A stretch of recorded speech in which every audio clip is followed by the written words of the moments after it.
Hello guys, and welcome back to Fox the Fox Report. If you have done so already, please drop a like and subscribe because like I said, this is all about Leicester. Now, this episode is the pre-match review of Leicester City versus Southampton. Going to be played tomorrow, December 1st at 2:30 Eastern Standard Time at the St. Mary's Stadium, the one and only stadium where we defeated Southampton 9-0 a little over 2 years ago. But what a game, leaving so many mouths open, astonished, including myself. I remember that match. I was at work and watching that first half. I think it was a red card by Ryan Bertrand, our very own player that transferred over this summer. And yeah, 5-0 at the first half. I had friends calling me saying, "Whoa, you watching the game?" Like, yeah, I'm watching the game. Incredible game. But anyways, we're in a new season now. We're facing Southampton. They're coming from a huge loss, 4-0 at Anfield against Liverpool, and we have some notes to take there. From what I've been seeing, based on that match, I see that Southampton love to press up and push up, almost like Leeds did when we played them over at their stadium. So we have to look and see how can we work around that, around a team that likes to press up and leave so many gaps in the midfield area as well as on their own side of the pitch.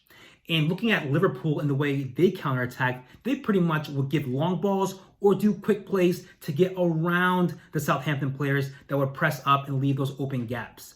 And not to mention, when they have the ball on their area, their box, and Liverpool is attacking, taking shots, they are very, very slow to react. And that led to the first two goals, or actually three goals, you could say. The first first three goals? No. Yes, the first three goals, actually. Yeah.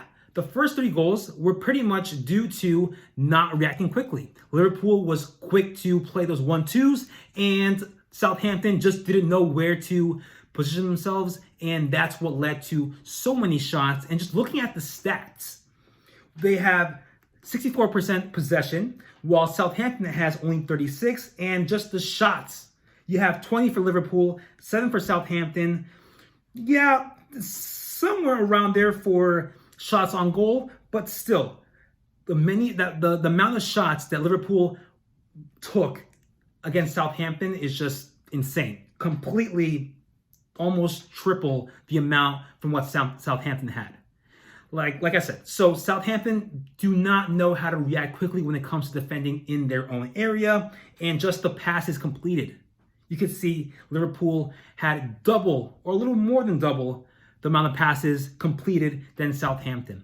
So we have to pretty much take advantage of that. And you know how quick play goes in our squad.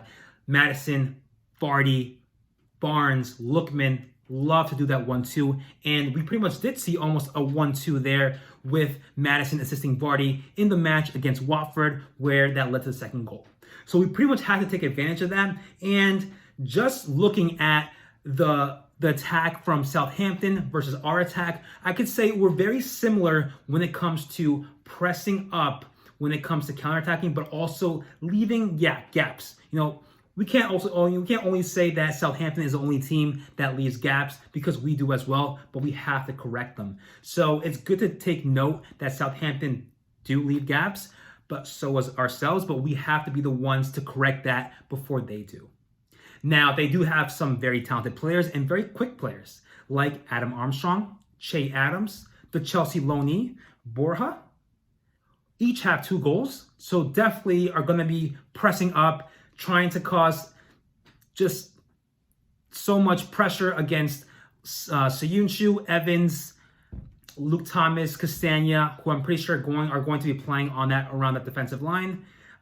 So yeah, we have to be on the look of that, and we have to, like I said, position well when it comes to set pieces that we have to defend, as well as crosses coming in. We have to make sure if a cross is coming into our area, we have to make sure we are marking each and every single player that is around that area. If someone's making a run, we got to have someone right behind them, beating them before they get to the ball. So yeah, that's something that we have to correct. And we did see a couple mistakes like that in the game against Watford, but hopefully now we can see, and I'm pretty sure it was obvious from that last match against Watford that we left so many people and players open to either take a free shot or take a free header.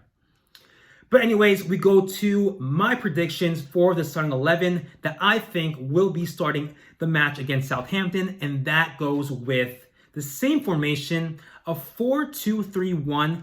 I'm pretty sure we're going to stick with the same starting 11. However, I believe maybe Daka might come in instead of Jamie Vardy. That's why he pretty much rested over the weekend and didn't play, because we have so much of a tight schedule now that we're going into December with so many matches, within I think 2 matches a week now.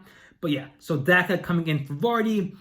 As far as the defensive line goes, midfield, attacking midfielders, I think it's going to stay the same. Luke Thomas, as I mentioned before, played an incredible game against Watford, so without a doubt, he should be starting that left wing back.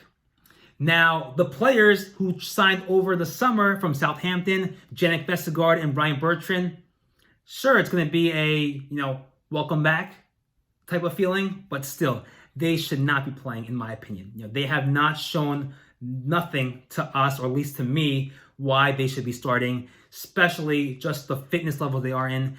I personally think they're not at that intensity yet to be playing, because they're being outrun, they're not really positioned very well, and they're letting players run right by them.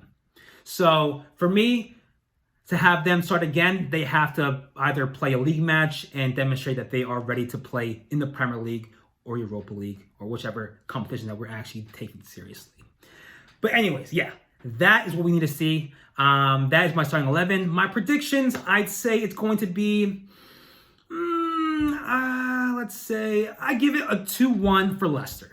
2-1 for Leicester. Of course, you can't say Southampton is an easy squad. They are a very, very tough team, very good coach who's been consistent with that squad and he's been coaching them for many years. So yeah, it's going to be a very tough match, especially with the fans coming back now. I think this is the first time ever since the time we beat Southampton 9-0 where they'll be having fans now at the St. Mary's Stadium. So definitely going to be very tough with the crowd chanting. But of course, we're coming with an impressive victory against Watford, 4-2, goals by Maddison, Lookman, but Barnes, the way he's been just progressing, having more confidence and just taking on players and pretty much seeing the same old Harvey Barnes that we've been seeing about 2 seasons ago or even last season. Taking the ball, taking initiative, and just shooting on goal. So that's the Barnes we want to see. Same thing with Maddison. The Maddison we saw back in 2019, 2020 season, scoring goals, just being that playmaker. So definitely full-on motivated. Like I said, we were right here at the start of the match for Watford. We were here after we defeated Legia Warsaw, and we're still going to be here coming into the match against Southampton. So without a doubt, we're going in with full-on confidence. But anyways, that's my prediction. These are my thoughts for the pre-match review of Leicester City versus Southampton. Let me know what you guys think. But I'll see you next time for the post-match review of Leicester City versus Southampton.